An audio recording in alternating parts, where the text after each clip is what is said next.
function as opposed to what form must you possess. Like you've done all the theories, you've done all these, but I'm a believer of functionality. Now, people will tell you, for academics is not about only just functionality. So we must give you basis, approach, all the things that you need to know. Granted, must it take 4 years? Certainly not. Thank you. So how do we, because you see, time is no longer luxury. And COVID has showed us that. Thank you. So we need to really search deeply and ask ourselves, what do we want? What do we want to achieve with this? And then how do we run the transformation? How do we change? And how do we manage change? I think for me, like I said, until it is painful, you can't.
Hello and welcome to House of Talent. This is the Coffee Break Show with me, Emmanuel. How has your week been? How is your day going? How is your night going? Depending on where you're watching around the world. This is the show that is all about coffee, everything you need to know about coffee. Basically from where it starts in the garden to where it ends up in your from tree to cup. My name is Emmanuel and this is House of Talent. Remember, you can catch us on our social media handles. You can watch the shows there, or you can go to our website at houseoftalentug.com. Today in the house, I have two gentlemen. Last time we had a lady in the house, so we thought we'd balance it up this week. So I have two gentlemen in the house. One you have seen, he has been here before. He calls himself an apostle of coffee, and we have also someone new on the show.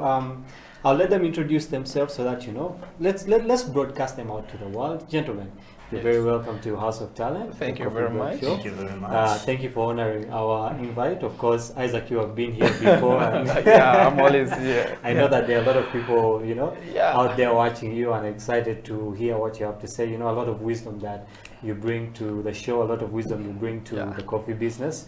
And with me here also we have Charles Kasibante.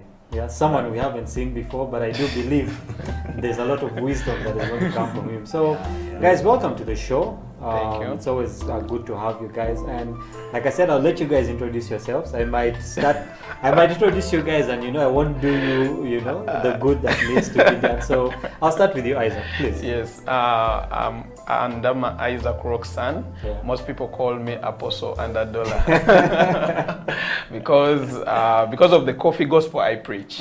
Yeah, I'm someone who likes preaching the gospel of God and also the coffee gospel. Yeah. As you can see today, I'm wearing a shirt saying "How to win my love" or "How to win my heart."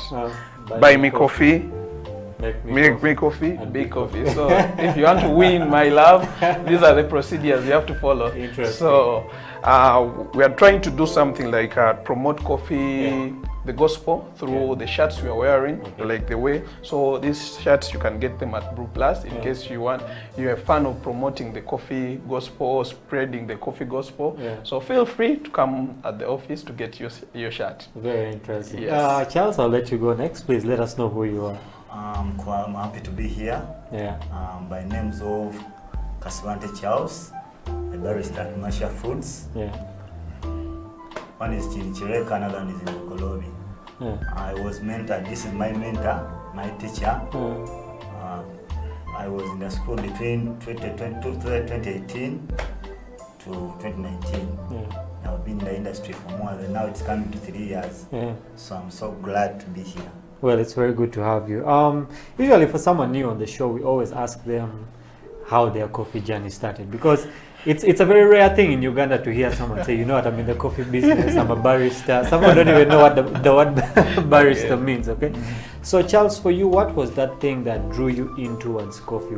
Did someone come and preach the gospel to you and say, you know what, you need to start getting into coffee? What was that thing that really pulled you into the coffee business? One of them, first of all, it was love.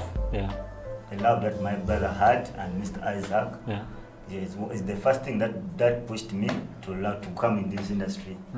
Yes, it was. I admired them, what they were doing. I liked the art on the cup. I liked the taste, because when I came, it was so good to be in the industry, and they were so enjoying. So I wanted to be someone. I wanted to be someone who can stand somewhere and they say that is Barista Charles. And I'm making it. The journey is so enjoying. The journey is so enjoying. Well, so it's good to know that, you know, that journey that your brother and Isaac really had an influence. I think a couple of other guests who have been here, their brothers have had an influence, okay?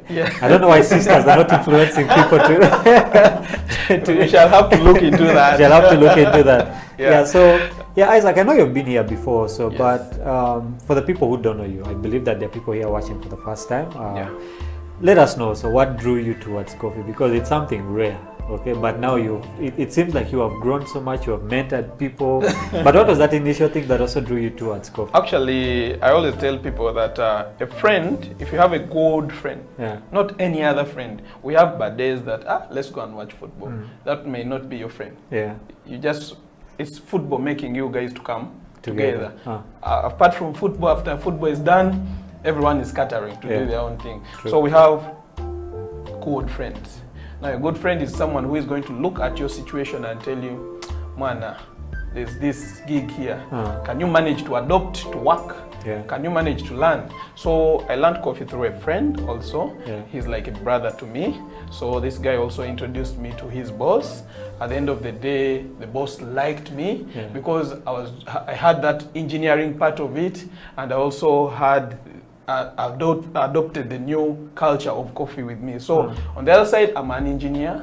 On this side, I'm also a coffee gospel preacher. Well, it's interesting. So that is how he drove me into the coffee business, because he saw me as someone who could catch up quickly because I'm a fast learner. So, and at the end of the day, I never disappointed. So that is my journey. So right now in your life, how do you balance being an engineer and working in the coffee? Or you totally said, you know what, I think this is the end of engineering. I should just move towards coffee. So are you balancing the two things? Actually, in the coffee business, it gives you also time to do other things. For example, one thing I love about the coffee business is that people do set cafe, and I'm one of the people who set cafes for people. At the end of the day, they will ask you, how would you want my interior to be like? So that's when the engineering bit of it comes about. I'm like, if you want the engineering bit, then I'm going to do another quotation. So that so you get to make twice the money. You get the point. So at the end of the day, I love it in coffee, doing engineering, at the same time also preaching the coffee gospel, training. So I'm like, how do they say? Universal charger. Interesting. So Charles, to you, is there anything else you do outside coffee, or you've also just decided to concentrate basically on that? I myself, I have like a company, a smoker company, a cleaning company. So when I'm not in coffee, I'm in cleaning. Okay. But I love coffee and I love the other job. So I'm not only doing coffee because before joining coffee, I was cleaning somewhere. Okay. But I got inspired by my two brothers and I decided to join this industry. Yeah, I love how it says company. Something small on the side that is trying to grow.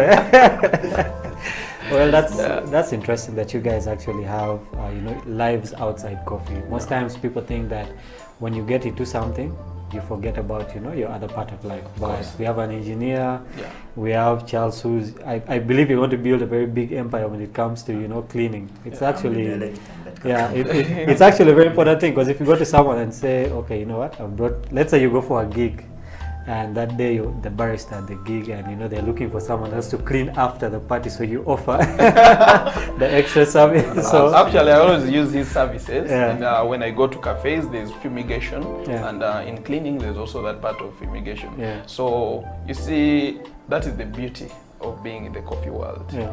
You don't get limited to do other things also. Regardless, this is there, but also at the end of the day, when I get a gig and I'm like, Charles, there's this cafe, it needs fumigation, he'll rush. And at the end of the day, I can say, he's also a barista, he can train. In case you need his services, I can recommend. So the boss is like, oh, really? This is so it's always a win-win situation when it comes to this. Okay, that's interesting. Let's get a bit away from work for just 1 second. I believe that outside work, we also have other lives, So what are you guys passionate about? I know there are people who are passionate about football. There are people who are passionate about sports, riding bikes and different things. So what are you passionate about, Isaac? Like me, Isaac, actually, research. That is number one. Research about engineering and also coffee. The other thing is I love watching movies and animations. Because I learn a lot from them. Movies. Not every movie. I specify movies. So I like watching swimming, going to the beach. That I also like playing football, but I don't watch football. I just like to go there, sweat a bit, come out, and you go and bathe and you sleep. So, but I don't like watching football. Most of my time I spend them on my laptop doing research about the field, because I'm in the business where I'm preaching a gospel. So I have to have more knowledge, be up to date about what is happening and what is trending. So most of my time I'm always in the office, either watching a movie or just doing research. Okay. Because what I like best. Interesting. What about you, Charles? What are you passionate about? 100% football. It's always interesting, out of 10 people, you'll find someone who watches football. Yeah, of course. I like football from my childhood to where I am. And watching film, movies, part of it. But for me, when there is a match somewhere, I definitely first go and watch that football. So which team do you support? I hope it's not Arsenal, but let's move on with that. It's on. It's on. It's Arsenal. It's so funny that last week after the Arsenal game, there were a lot of memes coming out, and was saying that the federation should allow Arsenal to have 2 goalkeepers because. Because the way things are going for Arsenal now, it's not just stories. It's not just stories, but it's interesting to always know that there are other things that we're passionate about in life, and these are the things that make you a wholesome person.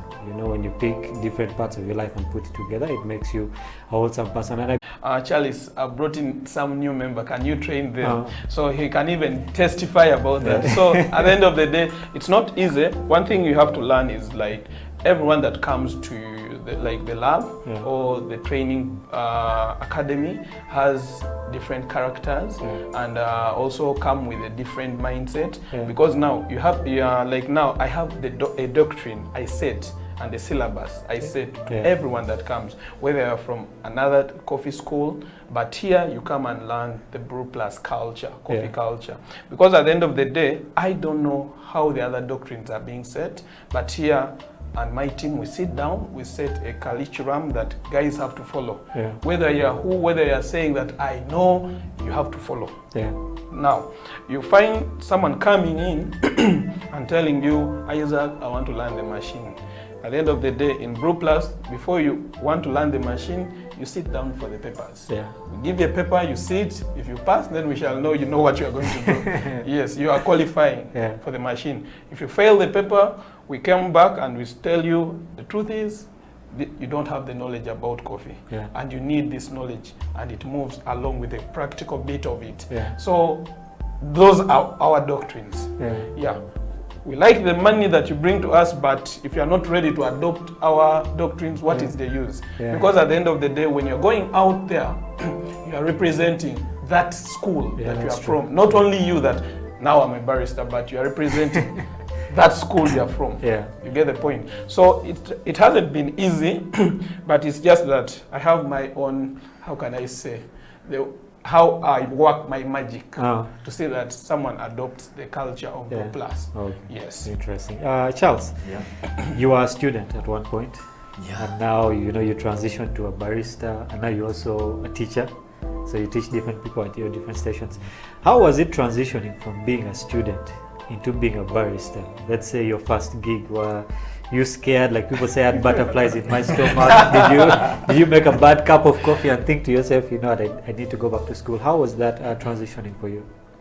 Yeah, remember when you're from the school, you have to go to the field and start working. But first of all, if you're passionate about what you're going to do, I believe in all work we do mistakes. So my first experience at work was when I reached at work. You have to be confident when you're doing something. Even if it's wrong, in our industry you have to be confident. Once you're confident, you give support of it. So my first cup to make was for a customer, and I made a mistake on it because the waitress came and gave me a cappuccino single. I made it and gave it to her. Then she told me, no, the guest wanted a flower on it. I could not make a flower. So I said, what I've given you is what is supposed to go. I cannot make another cup of coffee. Please take that to a customer. If he calls me, I'll explain why. So that's how I started. But to me, when you love what you're doing, even when you make mistakes, still you will support that mistake and it will go. So I have love for the coffee, for the industry. I have love for what I'm doing, and when I'm on the station, trust me, I don't want anyone to disturb me. Even if you are the boss, once I'm in my bar, it is my turn. It's your area for my shift to get done. Then you can bring me over here. Interesting. If you're watching us, this is House of Talent, the coffee break. We are having some fun with Isaac and Charles here. Charles telling us about his first experience, and he was supposed to make a certain cup of coffee, which he did not do. But these are the different experiences that we have. So if you're a barista and it's your first day on the job, relax. You got this. Have some confidence. We have you here at the coffee break, and we're going to take a break right now. But when we return, we still have that part of we're going to brew a cup of coffee, which I believe is going to be very tasty. And we'll also be talking about how can we set up a successful coffee business, which I think very many people are trying to get into right now. So we'll take a break right now. This is the Coffee Break on House of Talent Television.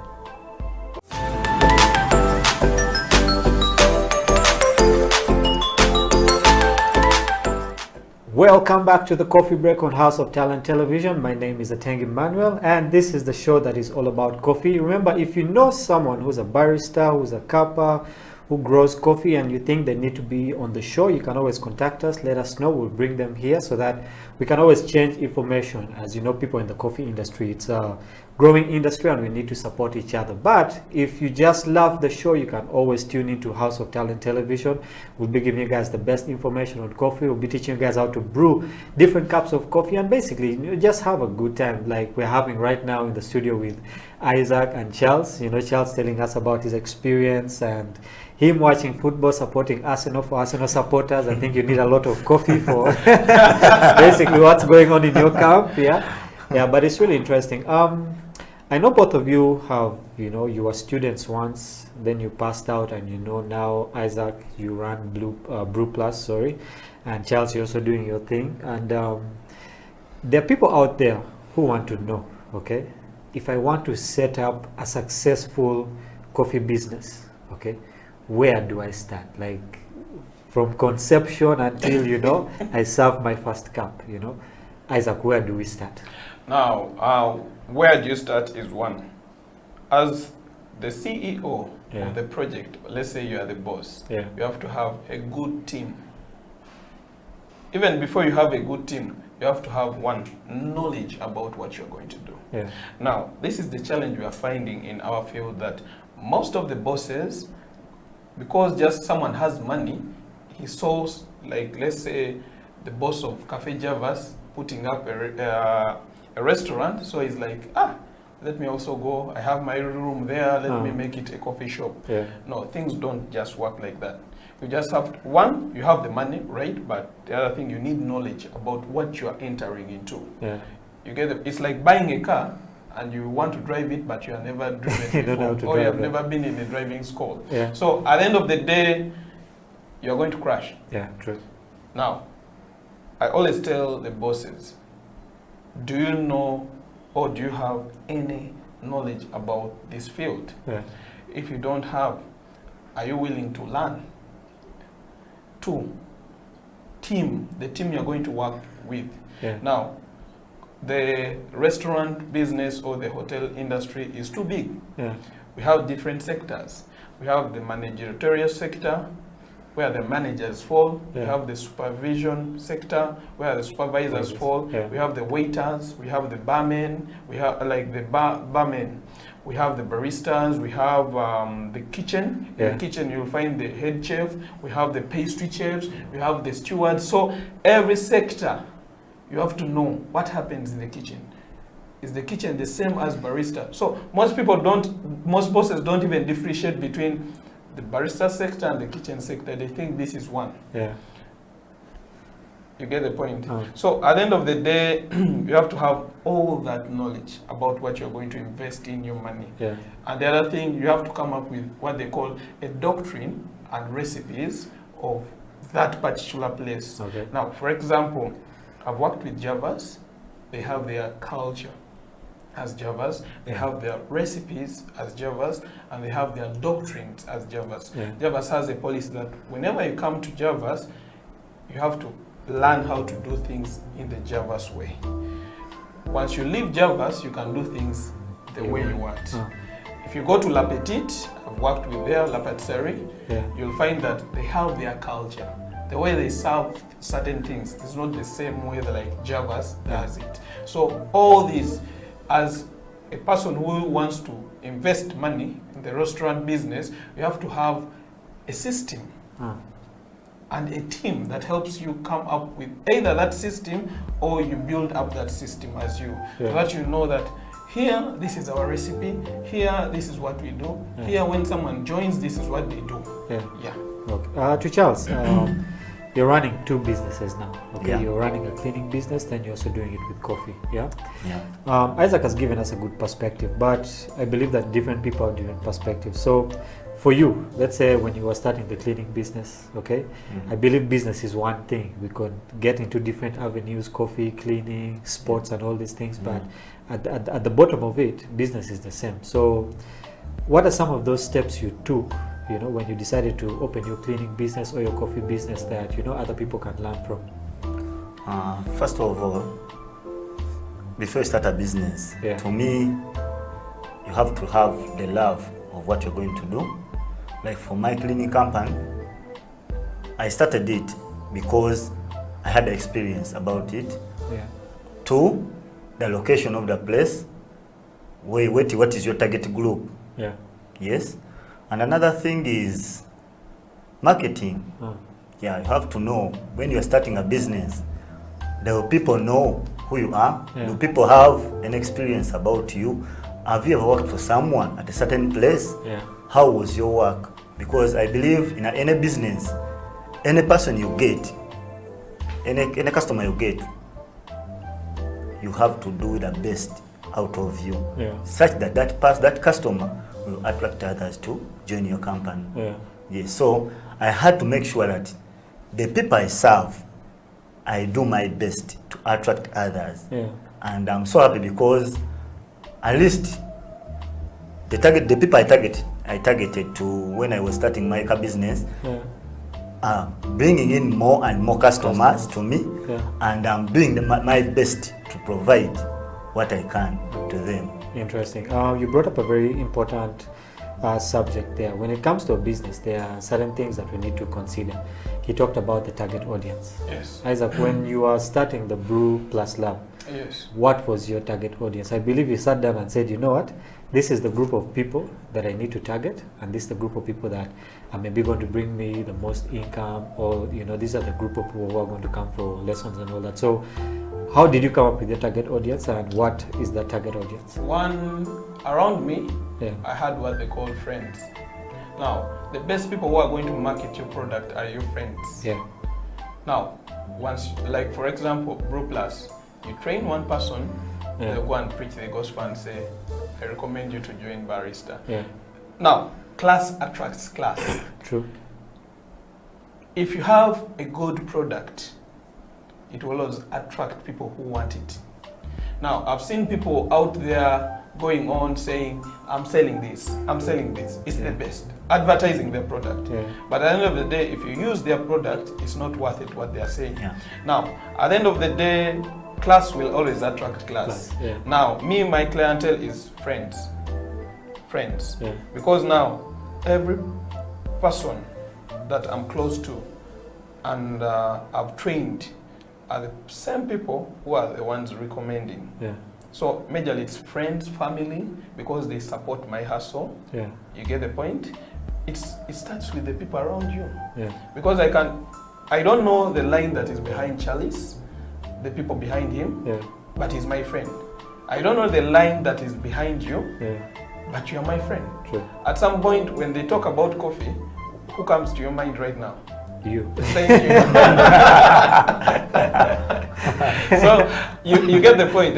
Sometimes start with, don't go and say, now I've opened up, let me go to the TVs and start showing everyone that I know, I do this. Yeah, you may put in millions of money, but at the end of the day, you are ignoring the people who could preach the gospel more. May I believe my friend can preach the gospel more if my work is worth it. So put emphasis on your work, upgrading your work to a certain level whereby people will look for you. The poorest man on earth is not the man without money, but the man without knowledge. So at some point, knowledge, look at King Solomon. He's rich because of what? Knowledge. So at the end of the day, you need knowledge and money will find you. So a good name is also better than precious riches, not so? So which means make a good name, and because of your good name, everyone will come back to you. There's a scene that has been going on with Javas of recently. Javas is a big brand. But at the end of the day, if you have to look back on the scene, you cannot take it down easily because of something small. Now, a good name is better than precious riches. So work on your name, other things will follow you. That's very true. Just to add on what, please. Just to add on what Isaac has said, ever since I met Isaac in 2018, he has been the same person up to today. I think humbleness and putting yourself down with everyone you associate with is the best way to learn a business. For me, the people that I always serve in my company, I have to be always down. You have to be always down, equal to anyone you find in a place. Ever since I met him, and whenever I make a contact with him, whenever I call him, he's always there. He has never bragged at any one time on us that me in a lot, I own a company, so you can't just come, you pass through this one to meet me. So he has always been there, even when I call him at night, in the middle of the night, because in our industry, you keep researching and you keep contacting the people who are ahead of you, because I believe he's ahead of me in the coffee industry, so I always disturb him. I keep on disturbing him. I keep on disturbing him, such that I want to reach at a point where at least I'm sitting on the same table with him. Yes, because I believe even those guys who are coming from down, meeting us, we have to be humble to them for them to learn. But if we brag, there's no way we can teach each other. Very true. I like what you're saying there. And we're going to go into another break. What we're discussing is really interesting. I know people don't want us to even go into a break right now, but we're going to go into a break. And when we get back, there are certain issues that are basically facing the coffee industry right now that we need to talk about. You know, for example, the issue that happened with Javas and all these things. And there are things that we should talk about that will help other baristas who are coming up. We'll take a break right now. This is the Coffee Break on House of Talent Television.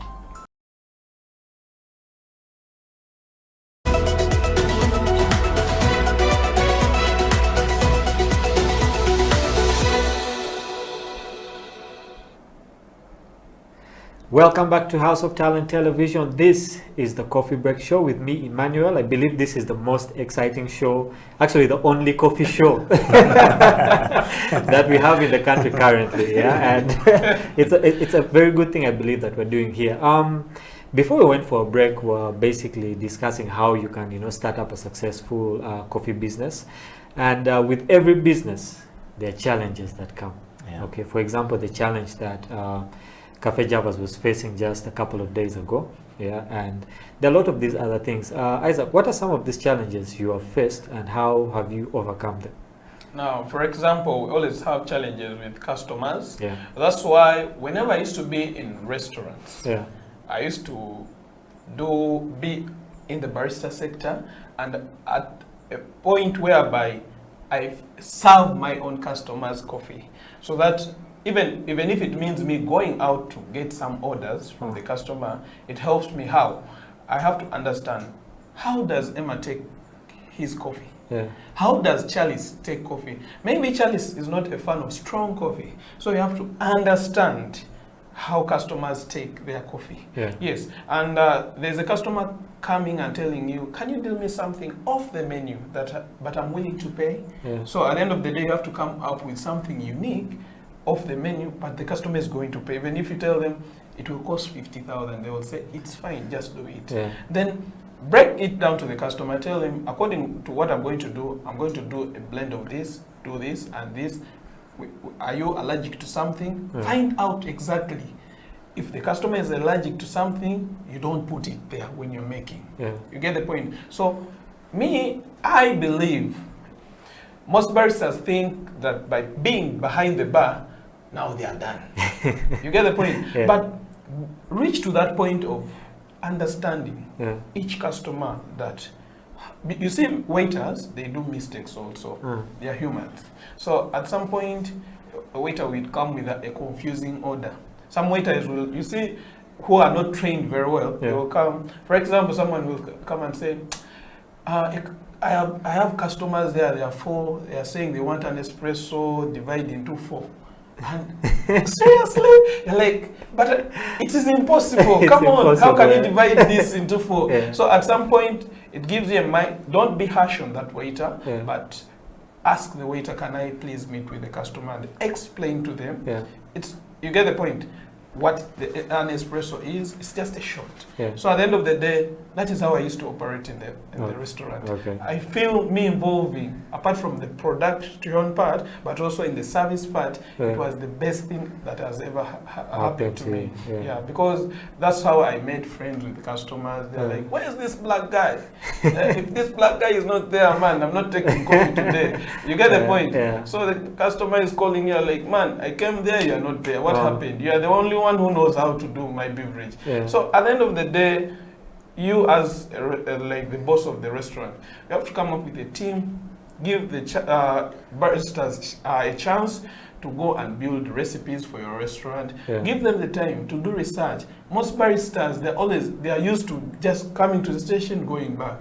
The only time they are meeting the boss is when there's something big that has happened. Maybe a client is saying, today this guy's coffee is not good. So you as a boss, love the baristas, be part of the team. I have seen bosses whereby he's asking, where is this going? He picks the tray, he takes, it is his business.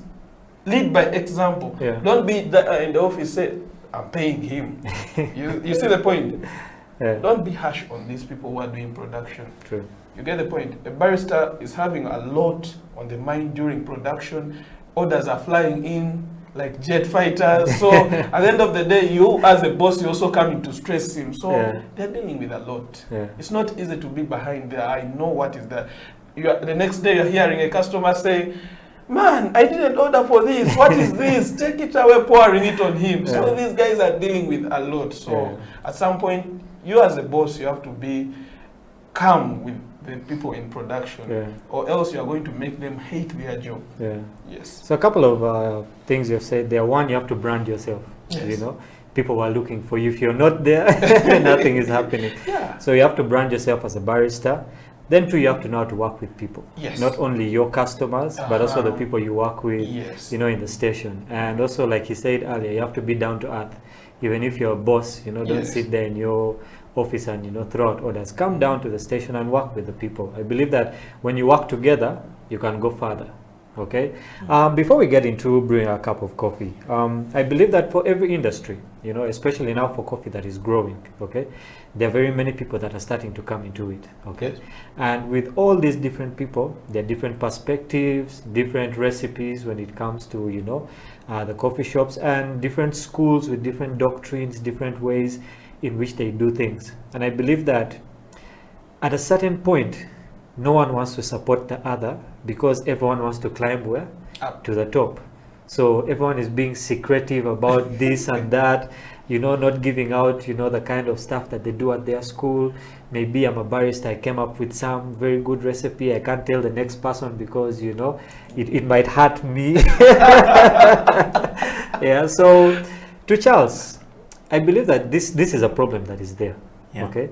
So how do we deal with such a problem whereby no one wants to support the other, yet this is an industry that everyone should come together and actually be growing? How do we deal with such an issue?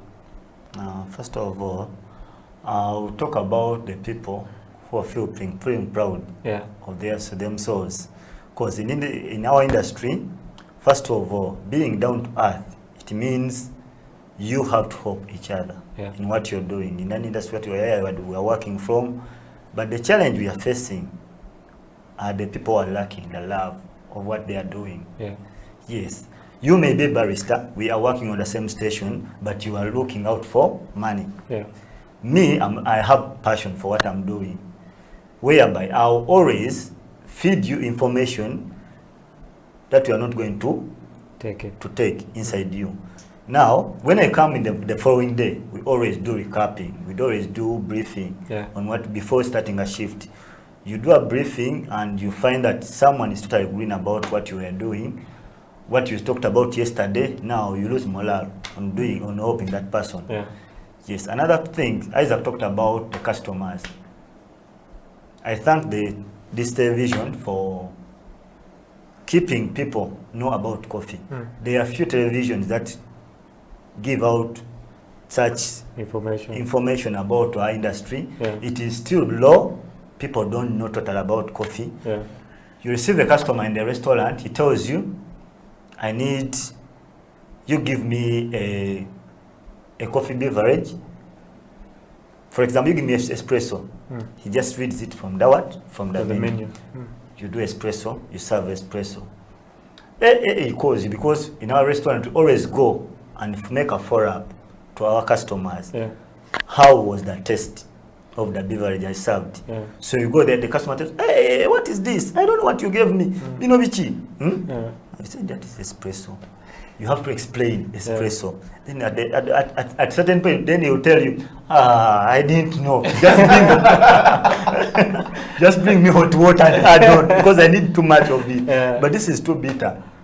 So we need to put up shows. I request Isaac to always make exhibitions, because by making exhibitions, a person who doesn't know any beverage, he will just know what espresso is, he will know what a cappuccino is. Different customers, they have different tastes. We talked about it. You go to a customer, you make taste, I need a cappuccino. If you don't make a follow-up, he will go. But at Java's, they are making a follow-up. Now, the problem you face, he will not come back. But when you go to him, I personally have a customer who needs a hot cappuccino. a hot cappuccino.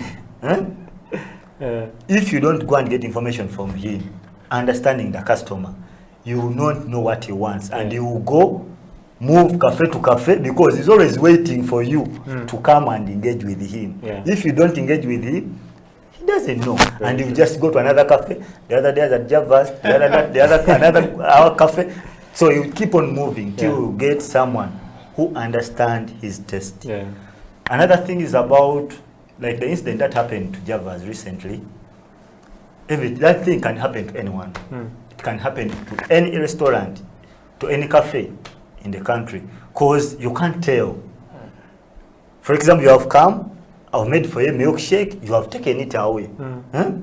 How will I know what happened on the way? On the transit. Now, on the transit, in the process of taking it. Now, tomorrow you come and you say, you put this in my, sincerely, we analyze that before the drink goes out, before the beverage goes out, we have to make sure it is clean and it is properly made.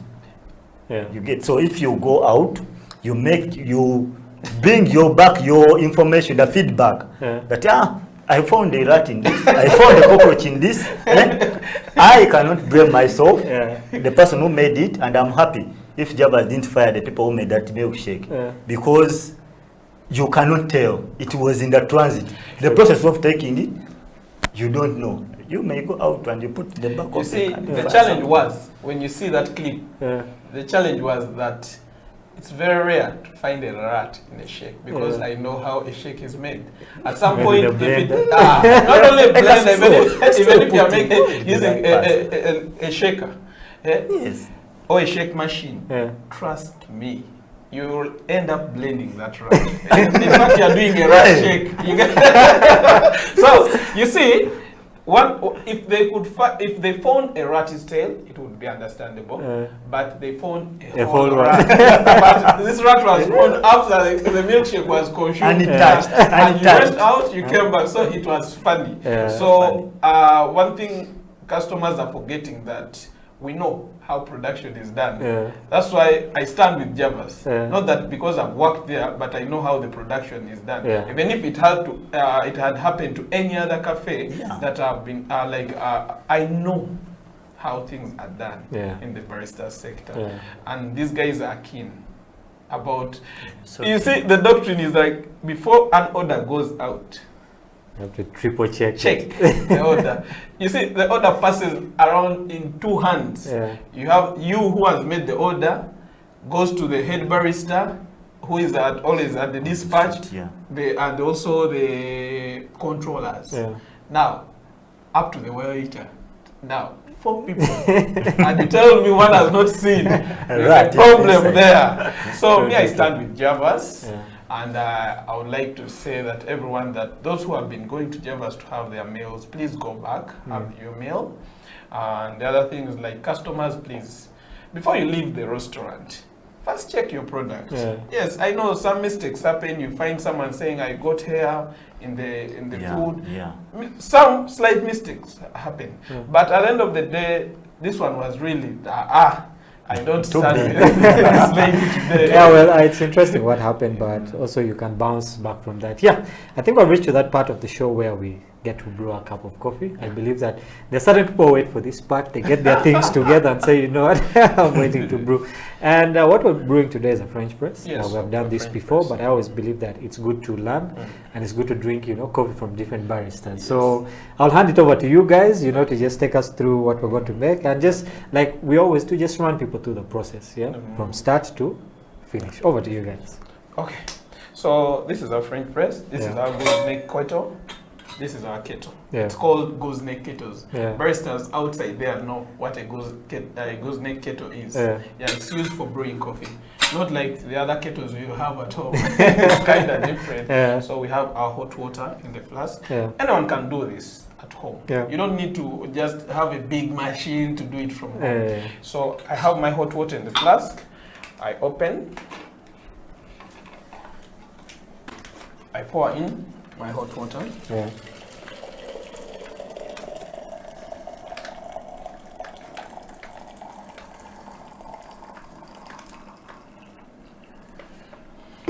So I put it on top. So, okay, I get my coffee, put it here. It's okay with that? Yeah, it's okay. Now, I'm going to weigh my coffee. Yeah. So if I don't have a weighing scale at home, you know, you just use scoops. Yeah. Yeah, this spoon you can use. Suppose I have my normal. Okay. Now, for example, today let me brew without a weighing scale. Yes. Let me put it aside. Yeah. These things always scare some people. I know.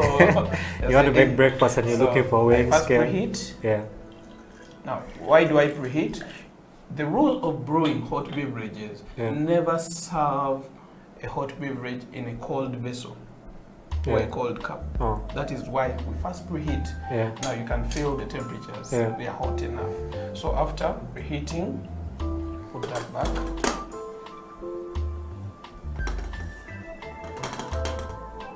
You pour that water aside. So I have an extra cup here. Yeah.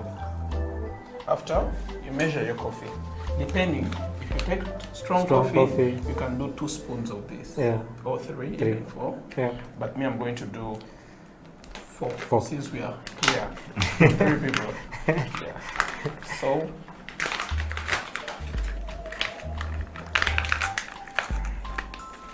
as we continue with the coffee, I just wanted to ask Charles, you know, there are certain myths about coffee. The last time we came to Brew Plus, you know, one of the guys in our production crew, he was chewing coffee beans, you know, and he said when he got home he couldn't sleep.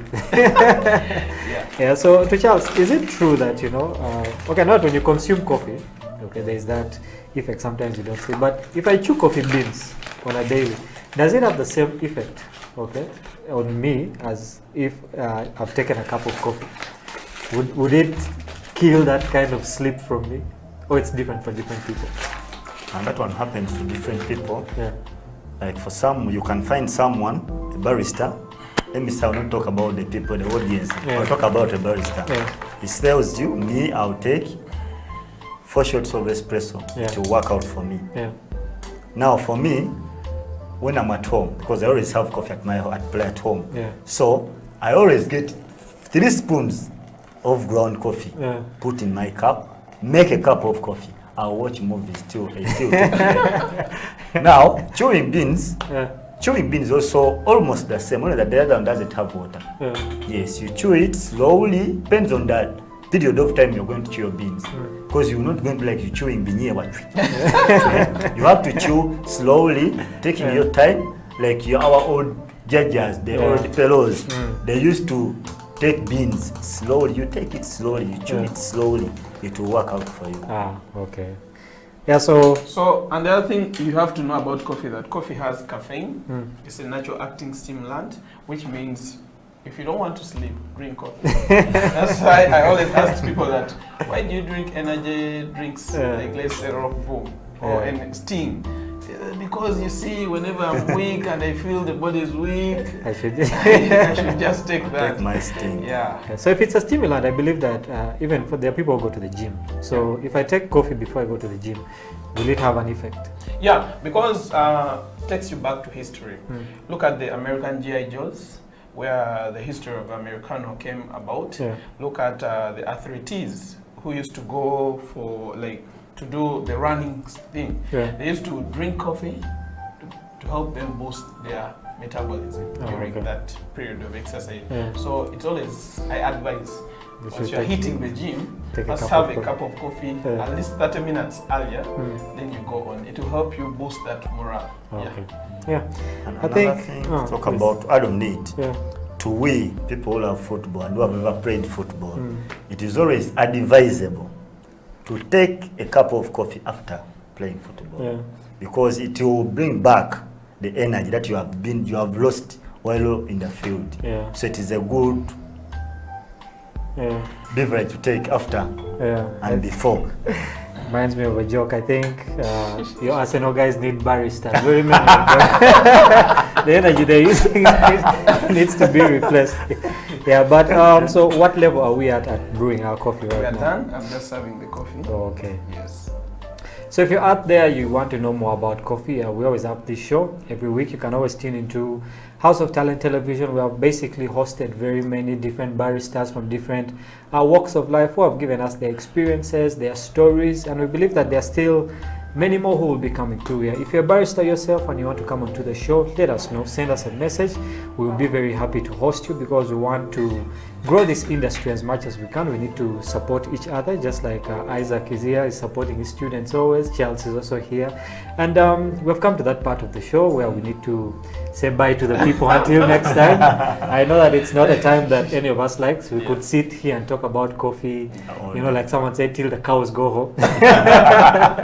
Yeah, but Isaac, any parting words before we go? I just want to say thank you to whoever has been supporting me, majorly my students, because they have really helped me in terms of recommending others to me. Now, I want to thank the team that is in Dubai, Kuwait, Qatar, Saudi Arabia, that is Musao, Abdul, that is Paul, all that, those are my students. I've trained them, they're happy, they have given me a lot of good feedbacks. I miss those guys so much. I miss my lady baristas who are there that I trained, Jamila, that is Irene, Martha, all those, I miss them. Isaac, I miss them so much. Daniel, I wish they are home to see this. Charles, any parting words from you? Yeah, first of all, I will thank the House of Talent for hosting us, for putting up this show always. I'm so glad to be here. I will thank my mentor, my teacher, for allowing, because when he told me yesterday that you're going to be on the show, I said, because I've never been at one. So I'm so glad that I came and I shared my experience with the audience. I'm so glad with you guys. I'm glad with the team. So please, whoever out there, please keep trying coffee. It's a good beverage for everyone to take. I also just want to thank you guys for coming onto the show. I know that every time we call, you guys are there to come and be with us. I just want to say thank you very much. And to the production guys, I know they also can't wait to have this cup of coffee. They are waiting to get off the production just to get this cup of coffee, and we'll be sharing that with them. But thank you very much, our viewers, for those of you who have been on the show with us today. Remember, always tune in, always watch, send us messages. If you like what you see, let us know. If you need anything from us, let us know. If you want something that we should change on the show, let us also know. We are here for you. Isaac, Charles, and all these other baristas are here to give you different information. From us, have a blessed day. Thank you for spending time with us on the Coffee Break on House of Talent Television. We'll take it away with our cup of coffee. Guys, thank you very much for coming on the show.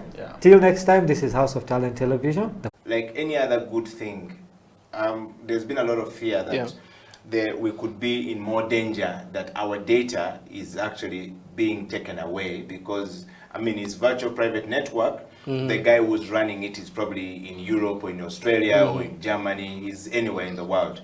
What happened to my data? When I'm very busy enjoying VPN here and thinking that I have safely landed the other side, I've navigated the path, I'm on social media network and platforms, but yet my data may not be safe. You're talking about cybersecurity as an expert. Well, when it comes to security of your data, on VPN particularly, as in, it's like you're communicating with someone, you're communicating through someone that you don't know. Yes. You're communicating through me. You have an idea you want to communicate to the public, but you don't want to do it by yourself. You want me to do it for you. So if you don't trust me, is your data safe? Maybe you answer yourself. Yeah? I don't know whether my data is safe, it depends on the trust you have with the VPN solution provider. Because definitely if they have their agent, which picks the information that you want to broadcast from your browser or from your applications on your phone.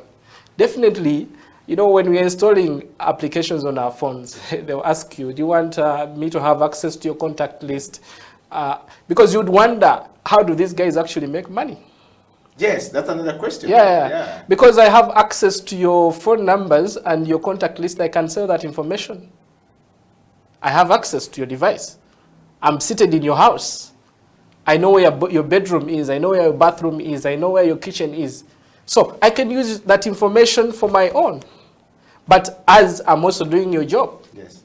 That's why we always... So it's really not free. It's not free. Yeah. Yeah, it's not free because these VPN guys, of course, they have a lot of access to data. And data is gold. Yeah. You know, if for example, Truecaller wants data about probably contacts for people, they could go to a VPN guy and tell him, okay, we need, in Uganda, we need to know all this number belongs to this one, this number belongs to this one, so that we can use that information, load it into our server, and make our application work better. You will not know. But they will sell the information at millions of dollars.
It is the CEO Bench. My name is Eddie Okila, and welcome to the program this day. This is the House of Talent, and my guest this morning on the CEO Bench is the man who is on the rise, the man who is sports management as well as national club management in Uganda. He is the CEO of Express FC Uganda. The Express FC is a very old football club started many years ago in Uganda, and of course is the man on the spotlight at the moment with COVID-19 winning all the trophies, and with the man with the many nominations to come to the CEO Bench. Isaac, welcome to the program. Thank you. Here we spread the love. When we do this, you. Pastor Mugabe said you have to spread the love. Welcome to the program. Thank you. It's a pleasure being on House of Talent. Well, thanks for the invitation. Well, and we want to start from a lighter note, Isaac. You know, the CEO Bench would like to get to know you more from a personal point of view and a lighter note. Who is Isaac Mwesiga? Well, Isaac Mwesiga is a Munyoro from Hoima, an IT expert with a lot of passion in sports, not only football, sport in general. A go-getter. That's very important. Yes. Yeah, I don't know what else people need to know, but yes. Not yet married. That's maybe also. Oh, yes. To know that. Yes. So are you single and searching, like they always say? No. We could have some potential viewers out there looking for a candidate. Yes. That's a story for another day. Yes. But so I'm contented. Okay. So Isaac, how did you, growing up in Hoima, and you know, did you grow up in Hoima or spring out of Hoima? Hoima has the city of oil, where we believe riches in this country might start from there. You know, growing up in that place, how was it, if you take us through that process? Did you play those small football things we used to play back in the days? Fiber? Oh yes. I've always said this, that first of all, my primary school was just opposite my home. Yes. And the football pitch was just next, by the fence. And so you control football itself. Kind of. And I used not to go to class in the afternoons. You know, our education system, we study morning and afternoon. So afternoons, I was never in class. Would be playing, or you know. So I played football at a younger age. You know, for leisure, as you know, with those fiber balls. Yes. Then of course I played football at high school, but of course I was smaller, so it was a disadvantage for me. Yeah. And of course, because of the history of sport in this country, most of the parents were not in agreement for us to play football. And we are kind of doing well in class. So my parents asked me to pursue education, not sport. But I never lost the love for the game. So I decided that if I don't play the game, maybe I could manage something. And here I am. Wow. Yeah. And, you know, how did you change from IT to football? Parents back in the days would not allow, you know, children to go into sports. It was not a place for us to, you know, go to. It's not a place where you say it's a money, it's a revenue earner, a money earner, a life earner for many parents. So football, music, and all these other things were not a place to go. And yet you went for IT. How did you cross to football? And how did that, you know, span out with your mother and your father, you know, seeing that the IT expert we expected to be is in football? Well, this journey started, the changes started when I went to university. I thought I would have been a professional footballer. But then I got a scholarship at the university, and, you know, my parents were like, you study, because there's no money in football or in sports. So I went for an IT course, studied, started working. Then I had another scholarship. I went to Italy, in Milan. Milan is a football city. Yeah. I was living in a hotel owned by a director of a football club in Italy. And he needed a footballer, a particular position. And I got interested. I said, I think I can get you this player. Yeah. But fast forward, things didn't work out. But then he gave me one advice, and I live by it up today. He said, I think you're very good at football. You have the knowledge, you have the passion. Think of pursuing a career in sport. Yeah. Then I was doing a master's in IT. So when I came back, I noticed that there was money in football if we did things right. But it's a process. You have to take it slow. Sport needs a lot of patience. Yeah. So I continued with my IT career, but with a thought of one day I'll get into sport. So I studied an intermediate course. Then we used to, you know, study for 3-4 months, then get certifications. Then we were about 4 or 5 intermediaries in the country. Then I started managing kids, young footballers, you know, to improve their careers, you know, chances of them playing in professional football. Yeah. Then that's why I said transforming from IT to football. Yeah. But I continued doing the IT work because, I mean, there was money. I was earning very good money, and then, you know, then something hit me, like, if we did very well if we managed sport very well, and football in particular, we could make big money, like how you see the Cristiano Ronaldos of this world, like how you see the Premier League footballers earning a lot of money. So I took a gamble and said, okay, let me first give 20% to IT and give 80% to football. And here I am. I had an option of getting into bigger clubs in this country, but I chose a club with a big heritage, with passionate fans, and a club that had big challenges that I thought I would add value to it, and that was Express. Wow. We got, myself and my team, we got into Express I would say at its lowest. Then they had finished 9th in the league. They survived relegation maybe because of the COVID, the lockdown. Yeah. But for me, I looked at it as an opportunity to make things happen and for the world to see what we can do in this game. Yeah. I have a big team I work with, my secretariat and the technical team. These are people we've built relationships over time. And I credit whatever we've done to them because they kind of do the dirty work. Okay. Yeah. Isaac, talking of this, is listening to your story, you know, it's a fascinating story to, you know, move from IT, crossing through, talent development in kids and, moving to where you are today. It's been a fantastic and illustrious journey right there. I want to take you back straight to, a few things about football. Sports in the country is not looked at as a lucrative venture, and yet you are living where you would be paid good money, you would be earning a living worth, the studies that you have done.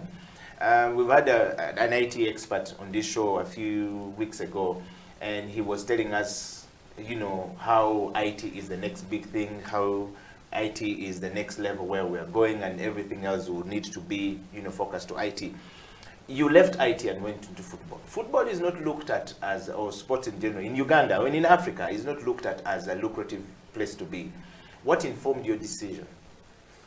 I think first it's a bad perception. Football sport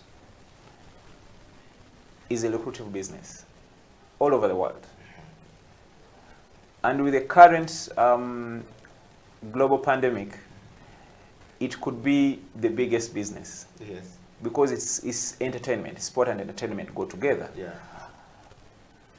I mean, you look at the sport economy in Europe or England, for example. All of us over the weekend were glued on TVs watching the Cristiano Ronaldos of this world. Yeah. Ronaldo, the other day, in 24 hours, he sold shirts worth £184 million. It's the way we manage our sport in this country that make the sport look unlucrative, but it is a lucrative sport. There are people who have earned a living out of the game, even in Africa. So it starts with us to do things right so that we can make the sport better. What made my decision to move from IT to football, it was easy, passion. I have the passion, and I'm a believer of doing things the right way to earn from them. Besides I have the IT qualifications. Nobody can take that away. But I had a challenge ahead of me, showing people that you can turn something into gold, like how we have turned Express today from how they were to Eastern Central champions and Ugandan champions in a short spell. It means if we work together as a country and start thinking of sport as a business, there are thousands of people out there that we can help and earn a living while happy. It's entertainment. I mean, you go to the field to play and enjoy yourself at the same time earning a living. Yeah. And football connects a number of people. It's entertainment. It has the touristic arm, and it employs a number of people. So the decision for me was more of passion and to make changes, and it starts with people like me to make this change. Well, you're hearing from that beautiful words coming from Isaac. Isaac is the CEO of Express FC, one of Uganda's oldest football clubs, and of course started in the suburbs of Kampala, the capital city of Uganda, going to the rest of the world. Recently, Express FC are the new champions in the midst of the pandemic situation brought about by COVID-19. And we want to know from there, going into that office in May 2021 and turning things and winning, Isaac, is not an easy journey to go, with or to play around with, but also there are learnings in there. The program you're on today is called Change. I mean, the CEO bench focus on change management, transformation, and personal leadership. We want to take you from that point. What is leadership to you, Isaac? Well, leadership is broad, but to me, first of all, leadership is working with people, adding value to people. You are the top, but you are within. You are just,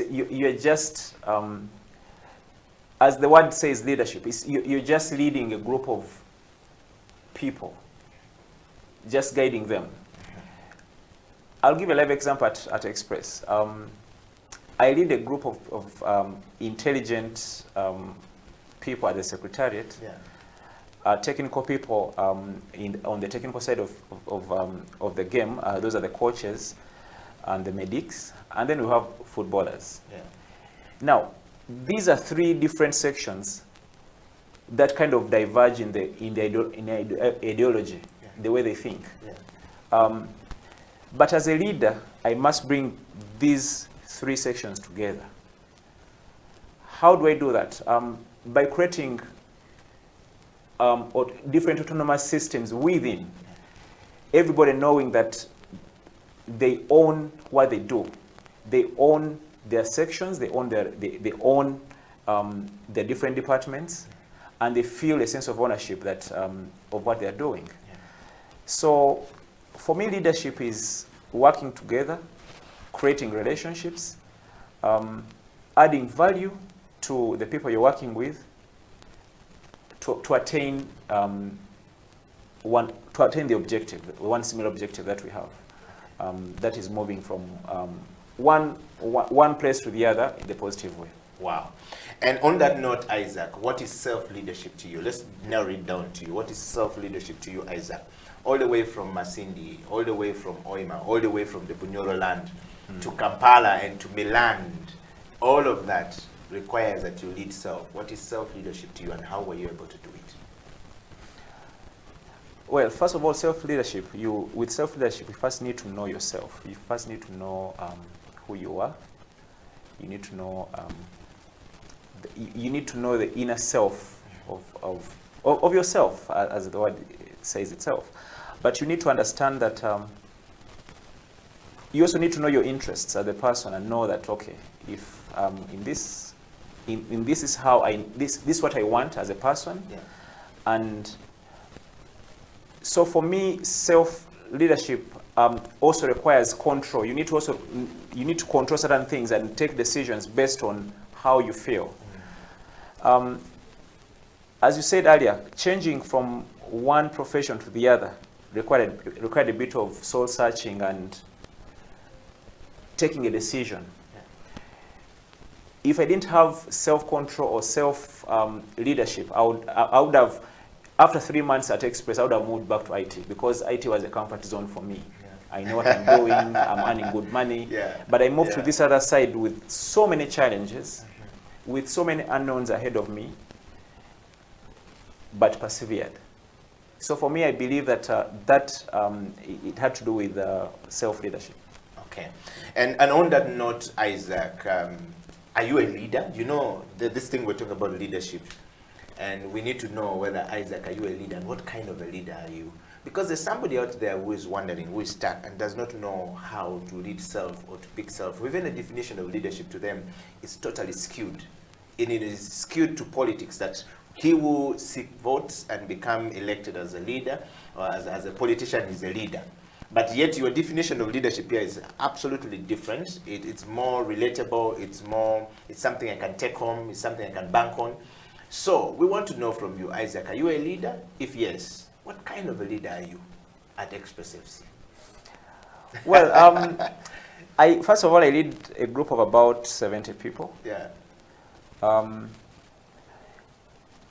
of them will not have the same answer if you ask them the kind of leader I am. But again, it takes an individual to understand the other, to know who that person is. As I'll tell you, I'm a leader, but I'm a team player. By leading, it means that I represent, it's just a representation. But in the day-to-day operations of Express, I'm part of the team. If you walk into my office, several times you've been at my office, you wouldn't know that I'm the leader. You'd actually, several times people come to the office and they ask, who is the CEO? Yet I'm seated there. So sometimes we misinterpret leadership as sitting at the top and giving orders. Leadership is just giving direction, okay? Giving direction and people knowing that there's this go-to person. in case we need to take a decision. And that is basically my role. I just give direction, my people just walk into my zone and, you know, ask for my opinion. And I tell them this can work, this will not work, or, you know, for me that's what I think has propelled us to where we are. And as a leader, I tend to create relationships with my people so that they don't feel there's the boss subordinate kind of feeling. Yeah. We are a colleague. We are colleagues. At work, we are colleagues. The leadership bit comes into play while signing documents. I think for me that's where the leadership bit comes in. But at the same time, they also know that they have the head of the club, and that's me. Yes. Well, you've heard it from Isaac there. If you're looking forward to knowing who you are and what kind of a leader he's the CEO of Express FC. And we're going to be talking about Express FC at some point when we go into change management after this break. Of course, we've got to serve Isaac a cup of coffee so that you can also have a cup of coffee, all right? The CEO bench will be right back after this. Please have a cup of coffee to yourself and share it far and wide. And to all of you guys abroad who nominated this gentleman to come on the show because you support Express FC, welcome to the program. And to everyone across the world, in Australia, in the US, in the UK, in Denmark, in Sweden, all of you guys in Tanzania and in Kenya, Niaji habari ya leo, we shall be back after this.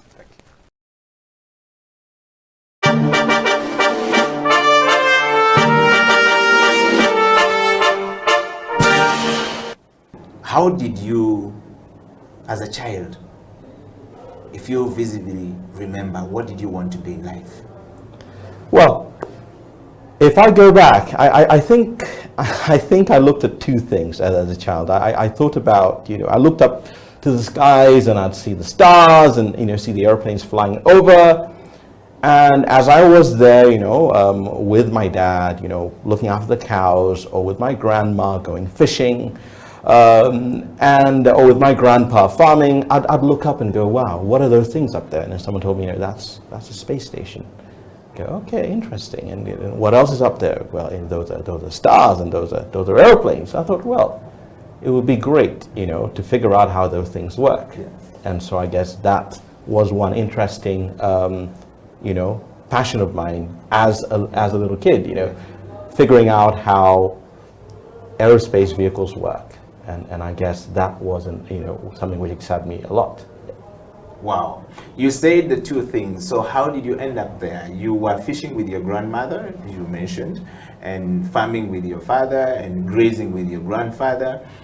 Why were you not able to pick one of these from these, three different distinct people, and then you ended up in the things that are up in the sky with all this interest?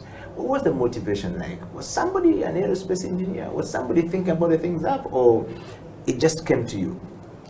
It's, back then, we didn't have Wi-Fi. We didn't have mobile phones. We didn't even have phones, yes. Or television. We just had nature, and that was great, And we had stories around the campfire, around the hearth every evening. We'd sit down and talk to each other.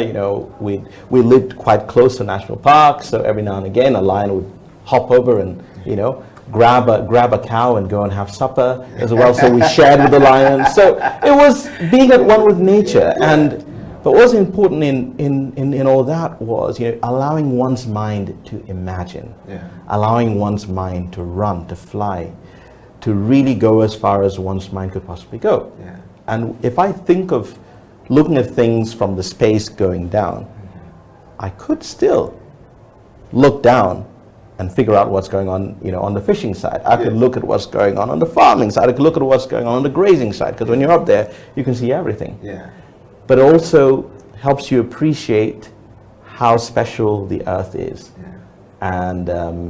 So that's I'm most grateful for that natural environment that any kid in a rural village in Uganda or any other part of Africa right now has, that where you see every star, and I believe there is something special about that.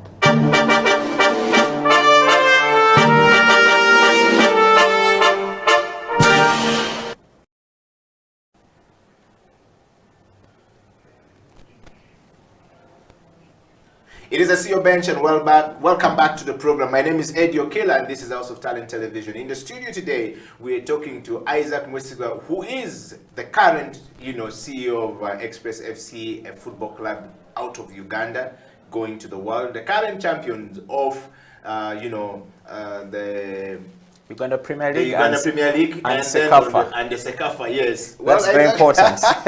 Welcome back to the program. Thank you. The CEO Bench exists to, bring people like you and others to the program to basically share their stories, those who are on the rise to the top and those who are already on the top coming down. We want to know from you, what are the learnings from you who are rising to the top?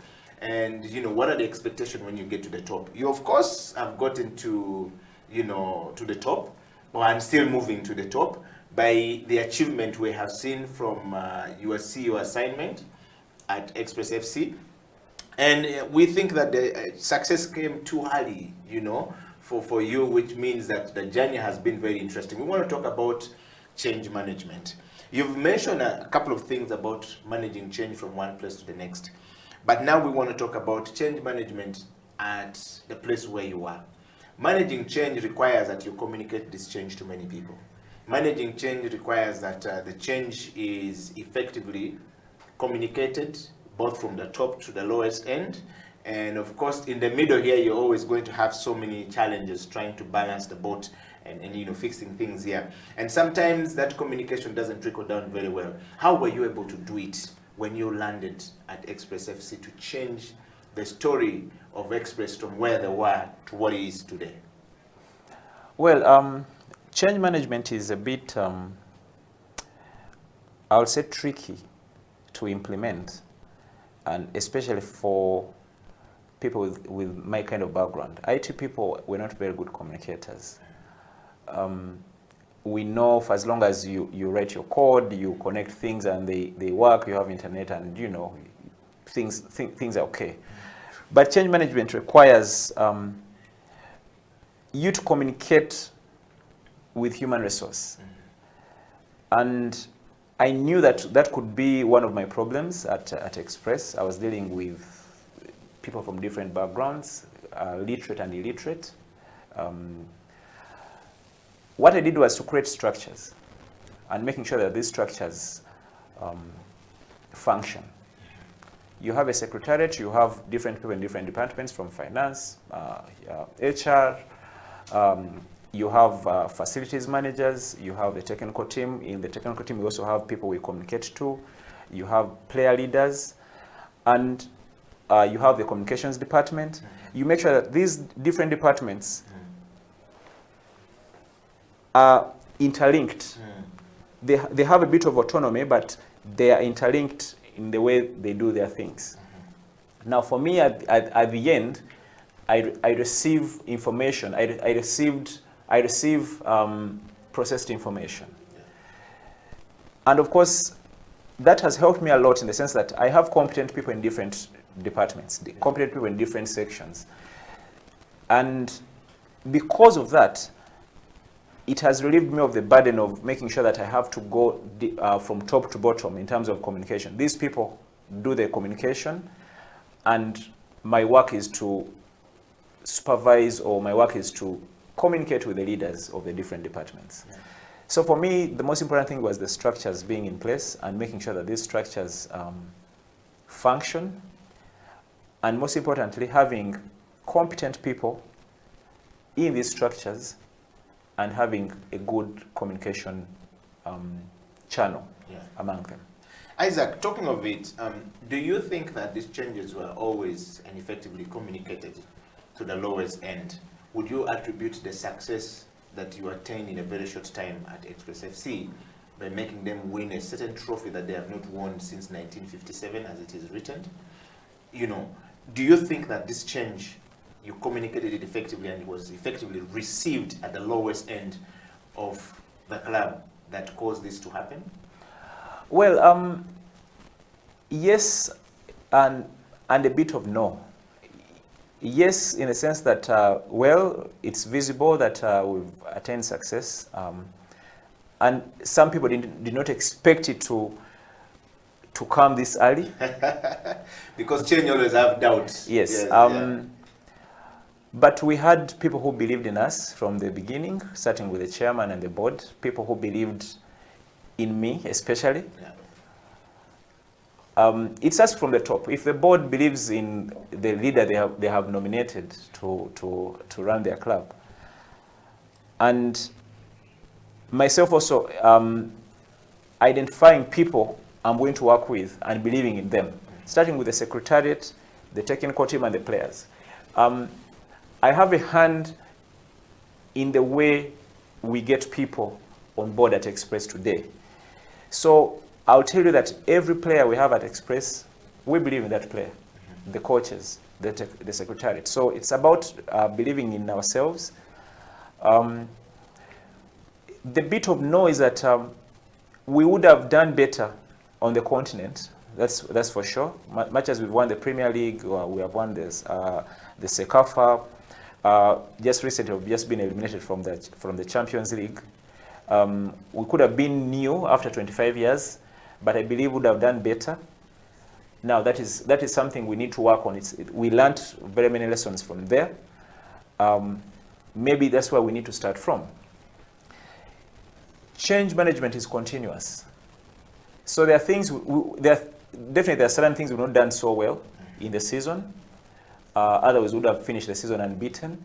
We lost twice.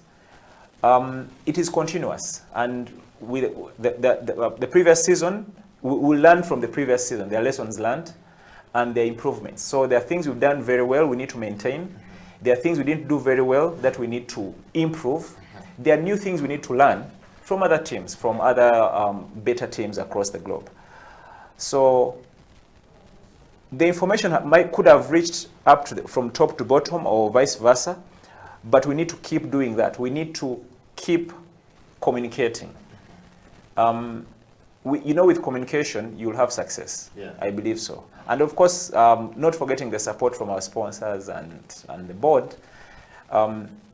It's a team effort to have, for us to have attained this success. It has been a team effort from the sponsors to the board and my team at Express. Wow. Well, this is the CEO Bench. My name is Eddie Okela, Isaac Mwesigwa, who is the CEO of Express FC, a national football club in Uganda. If you're watching us from anywhere across the world, we'd like to welcome you to the show. And to those of you who stayed long in the United States to catch this program because you spring out of Uganda and you still have Express FC, your CEO is here. And to Dennis in Australia, thank you very much. Your votes have brought Isaac to the show. Thank you, Dennis. And I would like to take this moment to read a couple of, comments from different people coming from across the world. I'll start one from one IT professional. Frank Tugume is saying that, great show today. I love the transformation from IT to sports. Shout out to Isaac for that. Usually IT people are known as the back end of people. They put on weight very quickly, they eat too much. But you're not.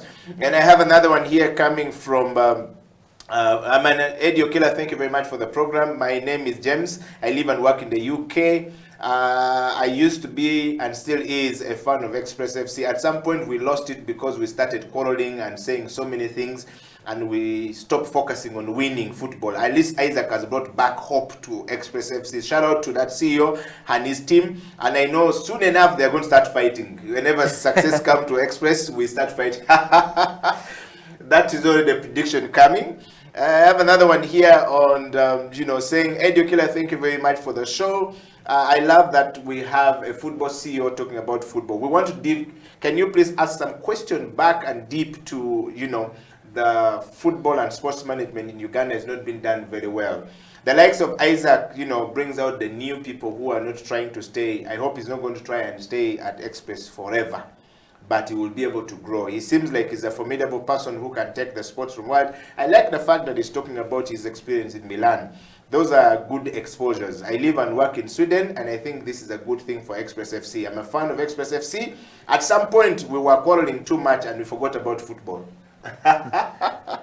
So we will continue to read your messages coming, share it far and wide. And I would like to encourage you to not just send a message to the messenger.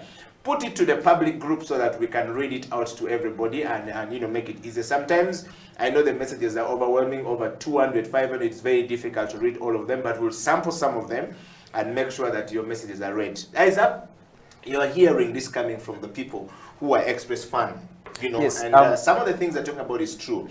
And on the change management, while we're still at it, I want to take you straight to the challenges that sports face in Uganda. Ugandan sports have been facing a lot of challenges, particularly to the football clubs. We've seen football clubs come. The setup of the football clubs in the country have not been set up in a way that they allow room for professionalism to come in and to change things. They are not futuristic in their thinking. That's the fact. But the CEOs who come from somewhere else, who are not necessarily people who played football to the top, but who played football to a certain level and decided to focus on football management and sports management, are now in the sports management Uganda. Where do you see sports in this country going, where you have reached with the kind of exposure you have had at the moment? Well, first of all, I like the comments from the Express fans from, I think, the guy in the UK. Yes. I'll start with the comment, if you allow me. Please. Yes. First, if you remember, I think I was on this show last year, and somebody asked me how am I going to handle the riotous situation at Express, the fans, you know, they are violent and things like that, and my answer was simple: let us win.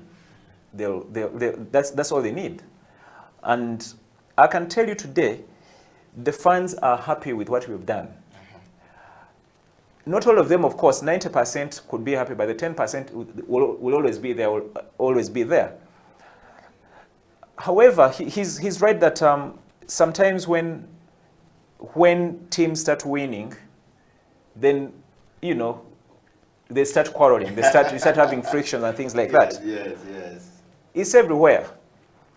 However, at Express, we've managed to solve some of these problems by communicating to these fans, letting them know that this is their club. Whatever they do, they're doing it for the club. But not forgetting that we are doing very well and they're seeing the transformation. Mm-hmm. So they are happy. The real fans are happy with what is going on. Even when we lose, like yesterday we lost again. But they were not okay, they were sad, but they were okay with the result. They said, yeah, we have lost, it happens, we will not be winning every game all the time. But that is the kind of spirit we're trying to build at Express. Yeah. Again, the quarrels will always be there, but we cannot control them. Yeah. All we have to do is we have to do our job. We do our job right, have progression, and things will be okay. Now, coming back to your question, how sport in Uganda is being run and you don't have room for, you know, we don't think strategically about clubs here. Again, as I was telling you, we need, that change starts with people like us and many other CEOs out there and many other football administrators out there to know that, to start thinking that sport is a business. Before we used to think of sport as leisure, or getting your investment out of sport quickly. But we need to start thinking strategically. You need to start thinking 4 or 5 years from now, but you start investing today. It's a mindset, and Express should be a very good example to sport in this country that you can turn a sleeping giant into a scary giant. Yeah. The Express is today. And then also, we also need policymakers to also drum the fact that sport can be the next big thing for this country. Everywhere you go today, people think if you play football, if you do sport in this country, you're going, after retirement, you're going to suffer. But that's not the truth. There are people who have earned a living from sport. But it starts with us administrators to echo the fact that sport is a business. The government, the policymakers should know, or they should also invest more in the sport and the sport facilities, sports courses, so that people can enjoy being employed in the sports fraternity. one of the biggest problems why there's no strategic planning in sport is that there's no money. Very few people will leave a paying career and come and manage football, because it doesn't make ends meet. But it's just the way things are managed in this country that the perception has failed to change. Isaac, you talked about there is no money, but otherwise many people would have come. Professional people, people with passion, people with love for the sport to take the sport in the country to the next level. But you're saying that there is no money. Why is then there no money in sports in this country? Yet the talent that springs out of Uganda, the gift that Uganda has, is immense. The world describes Uganda as the most culturally diverse country in the world, and the most vibrant country when it comes to entrepreneurship, when it comes to talents, starting out. Ugandans go out there and excel. But yet here, we don't see it that much. Why is there no money in the sport? What do you think is the problem from the CEO bench where you sit today? The biggest problem is not the talent. The biggest problem is managing the talent. To get the money? Managing the talent, managing the institution that is handling the talent. And these are the clubs and the federations. Not necessarily the football federation, but other federations, athletics, boxing, and all these other federations or associations. Yeah.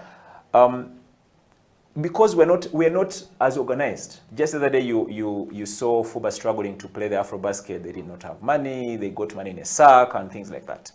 Now some of those things scare away people who would have loved to invest in the sports institutions in this country. They walk into an institution or an association and they find that it is not run professionally. We have organizations or companies in this country that are willing to invest in sport. Now that is the money I'm talking about. The money is there, but how to attract this money is still the problem. We need to run sports institutions professionally to attract brands to sponsor them. That's where the problem is. For example, you find that an institution is run with no accountability. An institution is run with no proper structures. An institution is run with no office. An institution is run with no basic organizational requirements. And then they expect to get sponsorship. They also expect to get grants from the government. Now that's where the problem is. And sometimes I don't blame the government for not supporting the sport, but I'm sure they also see that we're not well organized. Yeah. That's where the problem is. But talent, immense. So again, it starts with us administrators in all the member associations, in all federations in this country, to run the sports the right way. We shall attract sponsors. We have Betway, one of the biggest betting companies across Africa or in the world. I'm sure they are with us. They're still with us, not because we are doing so well, but because they are seeing that things are run the right way. Okay. So I call upon other CEOs from different clubs and different fraternities to run sports professionally to attract sponsors. I mean, we have multinational companies in this country that are willing to do CSR, to sponsor and finance companies, to finance clubs, football clubs and sports clubs. But because they are skeptical, they're not sure if they will have return on investment of their funds. And then also this goes to the funds. Rioting does not hurt the club. Rioting does not hurt the owners of these clubs, but it hurts the club and the brand. That is the brand of the club. So you may think you're hurting the coach or the players, but you're hurting your club in the long run. Some of these players or us eventually will move, but you remain as fans of your club while you've hurt it. So also the brands, these other brands are skeptical investing in these clubs because of the way we act well on the stadium. You know, you are playing a big derby in Uganda, Express Villa, and the game does not end because of a fight. That's how companies like Nile Special left football in this country. MTN left football in this country because of this kind of brand damage. Yeah. So we need to work together from the fans, the club administrators, the member associations, to work together and build a brand. If you look at our neighbors in Tanzania, the other day they have a Simba Day. They had a Simba Day and the 60,000-seater stadium, Mkapa Stadium, was full with only Simba fans. Only Simba fans. Imagine. It is unheard of. But sportingly, we're a better nation compared to Tanzania. Wow. Well, we are talking to Isaac and you on the CEO bench today. What a beautiful show on this day. We are, talking about CEO management, leadership, change management, transformation at the football level. And of course, Isaac is the CEO of Express FC and sharing his, learnings from there and what needs to be done, where, when, and how. But I want to take you straight to some of the comments here, Isaac, that is coming from some of the fans. I want to just sample the comments as and when they come in. I want Frank Tigume, who is a CEO, is basically watching the show, says, "Whoa, easy was it to transform the club?" Well, I think it was for him, but how easy was the change, having worked a long way to IT? How easy was that change? Since you worked in the IT, was it easier? I think that's what Frank is saying. How easy was the change, having worked a long